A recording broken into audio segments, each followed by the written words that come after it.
You fought a lot of different fighters in your career.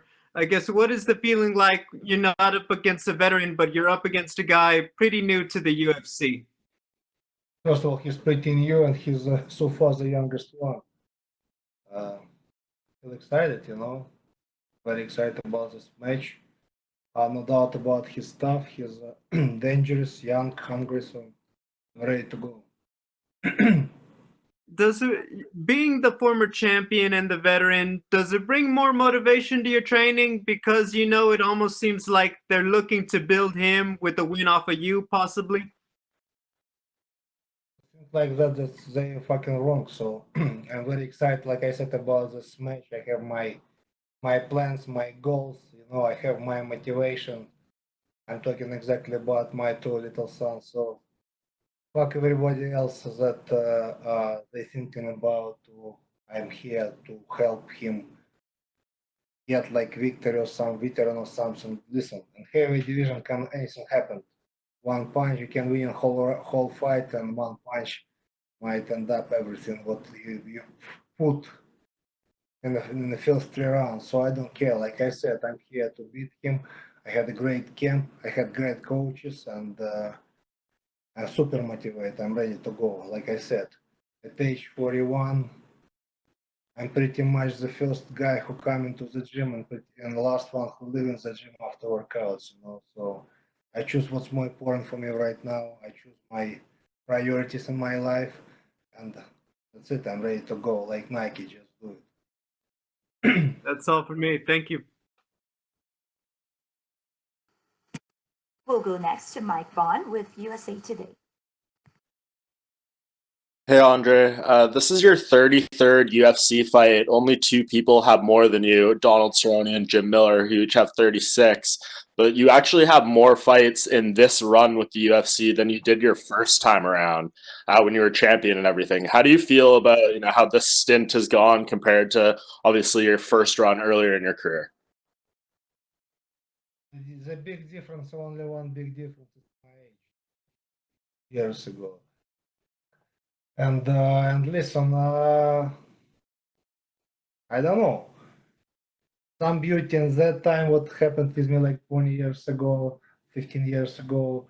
Uh, some beauty right now, like I said, like I'm really excited and I'm 41 and I still play my game, fighting. So I'm a lucky person. I love what to do. I love fighting. I love training hard. And UFC fighting is my passion. So I'm a very lucky person. And if you look at the list of the guys with the most fights in UFC history, you're the only heavyweight that's really up there. There's no other guys who have competed in this division or in the sport at heavyweight as long as you have or as many times. What do you think the key to that is? Because obviously, there's a lot of damage that can be inflicted in heavyweight fights. Listen, first of all, take care of myself. My wife take care of my face, and I take care of my body. I'm on a diet. Like I said, I choose what's more important for me right now. We have great example. It's like not many UFC fighters over age 40 still fighting. It's like who me, Alexei Olenek, Yoel Romero, Anderson Silva fought last weekend. But listen, I have a great example. George Foreman. He became a world champion at age 46. So mark my words. For me, prime time ahead of me in near future. And you mentioned it earlier, this is the youngest guy you've had to fight kind of in this run. You've been in this position before. Do you think if you win this fight, you deserve to get the opportunity kind of flipped around where you get the chance to fight someone, ahead of you and move up instead of fighting a younger guy who's newer to the promotion? Listen, I'm like other heavyweights in a line. Fight for bigger fights, but listen, I employee of UFC. I'm fighting for UFC. Dana White, my boss. Listen, I didn't take serious fucking Rosenstruck when I fought him last year in November.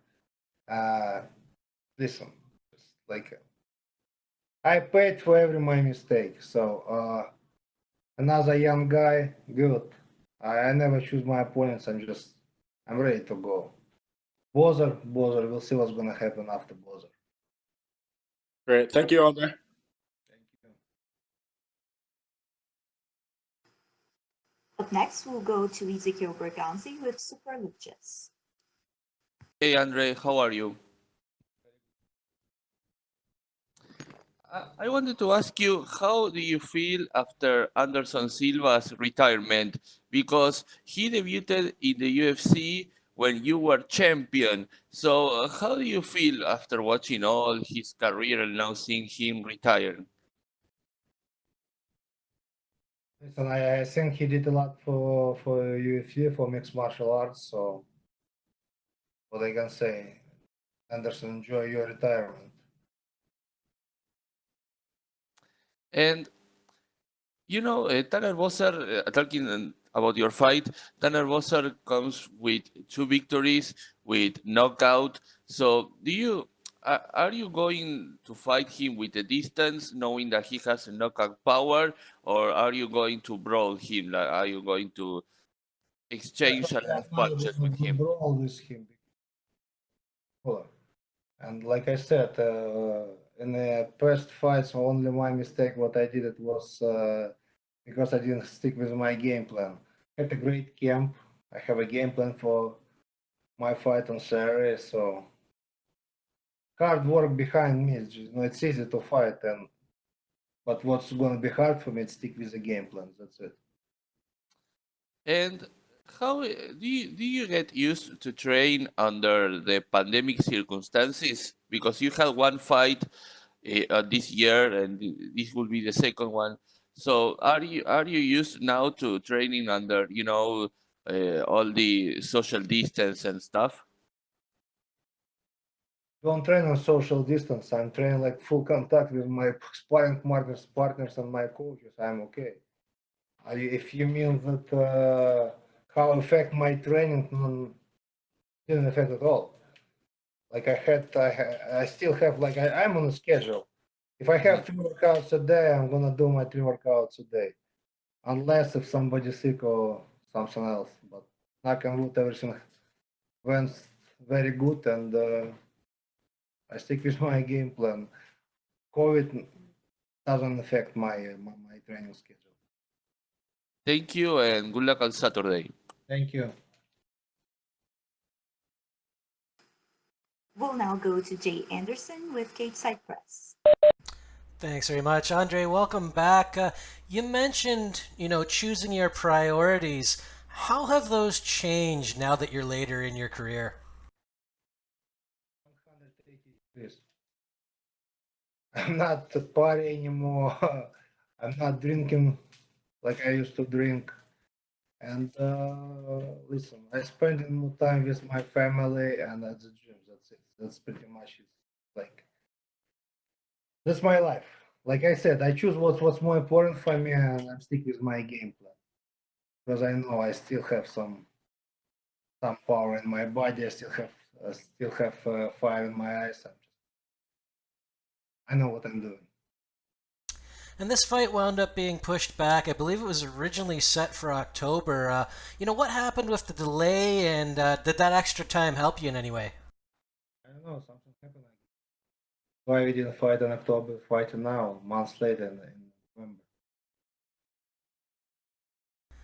And you mentioned, Anderson Silva retiring. There was a lot of criticism afterwards that he held on too long. Dana White said, he shouldn't have fought. Do you worry that when the time comes in your career, you're going to have a hard time letting go? Listen, doesn't matter what I think. If I feel that I'm okay, keep fighting. I will fight. I don't give a fuck who somebody gonna say to me. But if my body, if my health not let me fight, of course I'm not gonna fight because I wanna.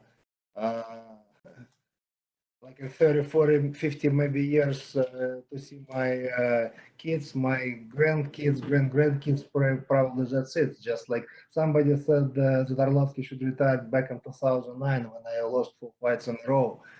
And at that time, my manager, Leo Karolinsky, he told me, listen, I understand what's going on right now in your head. I know you like thinking about different stuff, but listen, let's do medical check, let's do this and that, and we will see. If you decide to keep fighting, we will fight you. That's it. it was smart, and I'm happy that at that time Leo was in my team, and just I did what he advised me to do, and I still play my game, still fighting at age 41, and not that bad. It's definitely worked out. There's another legend of combat sports coming back this month, Mike Tyson, and I believe you're a fan of him. How do you think he's going to do against Roy Jones Jr.? Oh, listen, I saw his pad work on shape right now. I'm very excited about that match, and actually I like both of them, Mike Tyson and Roy Jones. But yeah, it's it's going to be good fight. All right, well, But congratulations. I don't have yet picture with Mike Tyson. I have to ask Dana. All right, well, looking forward to your fight this weekend. Last question, real quick. Your birthday's in February. I saw on your social media you were playing with a flamethrower a while back. Are you still asking one for your birthday? Thanks to my friend Ace, got hooked me up with the guys who make those flamethrower wherever. I bought one, and yeah, we have I had a lot of time with my older son, and definitely we're gonna do something on Christmas, on New Year, on my birthday.